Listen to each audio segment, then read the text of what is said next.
नमस्कार दोस्तों, चलिए जान लेते हैं देश और दुनिया की आज की ताजा बड़ी और काम की महत्वपूर्ण खबरों को। लेकिन उससे पहले वीडियो को लाइक कमेंट जरूर करें और साथ ही ये भी बताएं कि आप इस वीडियो को किस राज्य और जिले से देख रहे हैं। मोदी सरकार ने मिडिल क्लास को दिया दिवाली गिफ्ट, घर बनाने के लिए लिया बड़ा ऐलान। केंद्रीय आवास और शहरी मामलों के मंत्रालय ने प्रधानमंत्री आवास योजना शहरी 2.0 के तहत 1.41 लाख अतिरिक्त घरों के निर्माण को मंजूरी दे दी है। योजना के तहत शहरी गरीब और मिडिल क्लास को सरकार अपना घर दिलाने में मदद करेगी। किसान भाइयों को दिवाली का बड़ा तोहफा, धनतेरस पर पीएम किसान सम्मान निधि योजना की 21वीं किस्त के अंतर्गत 1,000 रुपये अतिरिक्त मिलेंगे। राजस्थान सरकार ने किसानों की भलाई की दिशा में एक और अहम कदम उठाते हुए उन्हें दिवाली से पहले बड़ा तोहफा दिया है। राज्य सरकार की महत्वाकांक्षी मुख्यमंत्री किसान सम्मान निधि योजना के तहत किसानों को धनतेरस के शुभ अवसर पर 1,000 रुपये अतिरिक्त ट्रांसफर किए जाएंगे। ये योजना केंद्र सरकार की प्रधानमंत्री किसान सम्मान निधि योजना के साथ साथ चलाई जा रही है। योगी सरकार ने भेजी 297 करोड़ की छात्रवृत्ति, 5 लाख छात्रों के चेहरे पर मुस्कान। मुख्यमंत्री योगी आदित्यनाथ ने लोक भवन में पिछड़ा वर्ग के छात्र छात्राओं के खाते में 297 करोड़ की छात्रवृत्ति डीबीटी के माध्यम से ट्रांसफर की। उन्होंने कहा कि अब छात्रवृत्ति वितरण में भेदभाव और भ्रष्टाचार की कोई गुंजाइश नहीं है। पहले वित्त वर्ष में सितंबर से ही छात्रवृत्ति वितरण शुरू कर सरकार ने नई परंपरा की शुरुआत की है। दिवाली से पहले यूपी सरकार का एक और बड़ा तोहफा, कर्मचारियों और पेंशनरों को मिली बड़ी सौगात। दिवाली से पहले उत्तर प्रदेश सरकार ने अपने कर्मचारियों और पेंशनरों को बड़ी सौगात दे दी है। योगी सरकार ने राज्य के कर्मचारियों के महंगाई भत्ते यानी डीए और पेंशनरों की महंगाई राहत डीआर में 3% तक की बढ़ोतरी की घोषणा की है। ये फैसला 1 जुलाई 2025 से प्रभावी होगा।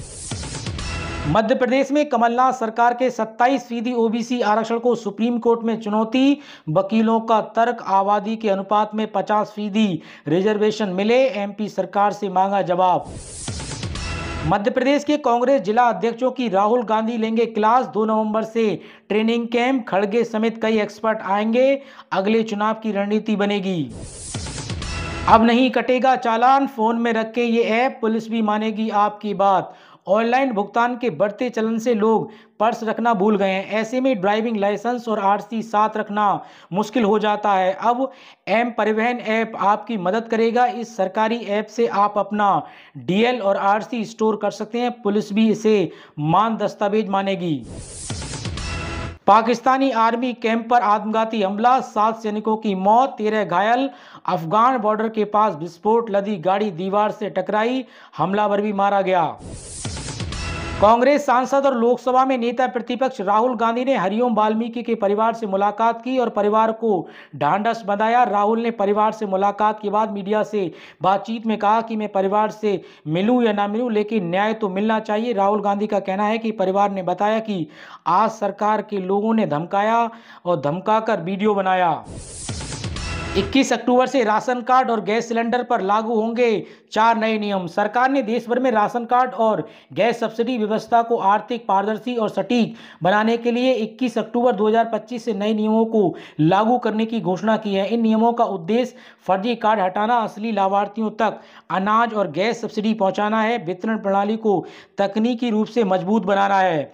ये बदलाव डिजिटल तकनीक, आधार लिंकिंग, ई-केवाईसी और बायोमेट्रिक सत्यापन के जरिए किया जा रहा है ताकि कोई भी परिवार सरकारी योजनाओं के लाभ से वंचित ना रहे। दिवाली के शुभ अवसर पर महिलाओं को मोदी सरकार की तरफ से मिलेगा free LPG gas cylinder.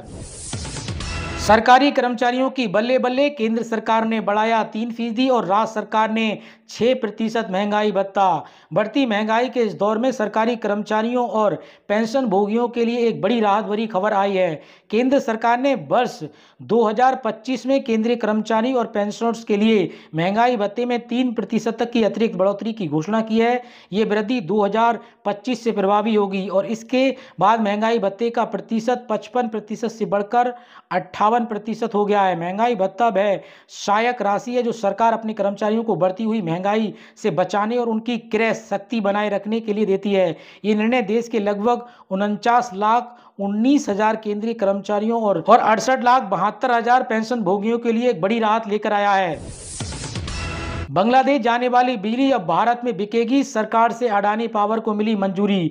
Bharat सरकार ने अडानी पावर लिमिटेड के गोंडा थर्मल पावर प्लांट को भारतीय बिजली ग्रिड से जोड़ने की अनुमति दे दी है। झारखंड से गोंडा में स्थित इस ultra super critical thermal power plant को बांग्लादेश में बिजली सप्लाई करने के लिए बनाया गया था। अडानी पावर लिमिटेड ने बांग्लादेश सरकार के पावर डेवलपमेंट बोर्ड के साथ नवंबर 2017 में इसके लिए 25 साल का समझौता किया था। हालांकि बाद में कंपनी ने सरकार से अनुमति मांगी कि प्लांट में बनी बिजली का भारत में भी इस्तेमाल किया जा सके। अब सिर्फ इन लोगों को मिलेगा फ्री गेहूं चावल, सरकार ने जारी किए नए नियम। नए दिशा निर्देशों के अनुसार सभी राशन कार्ड धारकों के लिए अपनी ई-केवाईसी प्रक्रिया को पूरा करना अनिवार्य कर दिया गया है। परिवार के सभी सदस्यों के आधार कार्ड नंबर को राशन कार्ड से जोड़ना होगा। जिन लोगों के पास बैंक खाता नहीं है उन्हें तुरंत खाता खुलवाना होगा ताकि सरकारी सहायता सीधे उनके बैंक खाते में पहुंच सके। इसके अलावा यदि कोई राशन कार्ड धारक लगातार 6 महीने तक राशन वितरण केंद्र से अनाज नहीं लेता है तो उसका राशन कार्ड निष्क्रिय कर दिया जाएगा। इससे नकली और डुप्लीकेट राशन कार्डों पर रोक लगेगी। जमीन का नया नियम लागू, शादीशुदा बेटियों को मिलेगा जमीन में बराबर का हिस्सा। कृषि जमीन के वारिस होने को लेकर कानून अभी चल रहा है कि वह महिलाओं के साथ खुला भेदभाव करता है। मौजूदा कानून के मुताबिक जब किसी किसान की मौत होती है तो उसकी खेती की जमीन पर सबसे पहले उसकी विधवा पत्नी और केवल कुंवारी बेटियों का अधिकार होता है। इस नियम के तहत शादीशुदा बेटियों को पिता की संपत्ति में हक बहुत बाद में और सिर्फ तभी मिलता है जब कोई और वारिस जिंदा ना हो। ये व्यवस्था साफ तौर पर औरतों के साथ उनकी शादी की स्थिति के आधार पर भेदभाव करती है और संविधान में दिए गए बराबरी के अधिकार के खिलाफ है। ये प्रथा न केवल गलत है बल्कि महिलाओं की सामाजिक और आर्थिक स्थिति को भी कमजोर बनाती है। टीम इंडिया ऑस्ट्रेलिया से भिड़ने को तैयार, कोहली और रोहित और गिल पर्थ पहुंचे। 19 अक्टूबर से वनडे सीरीज की शुरुआत। भारत और ऑस्ट्रेलिया के बीच ये सीरीज 19 अक्टूबर से शुरू होगी। पहला मुकाबला पर्थ में खेला जाएगा। इसके बाद दूसरे वनडे एडिलेड 23 अक्टूबर को और तीसरा और अंतिम मैच सिडनी में 25 अक्टूबर 2025 को आयोजित होगा। दोस्तों, देश विदेश से जुड़ी आज की खबरों में इतना ही। और अधिक खबरें जानने के लिए आप भारत न्यूज 92 के साथ जुड़े रहिए।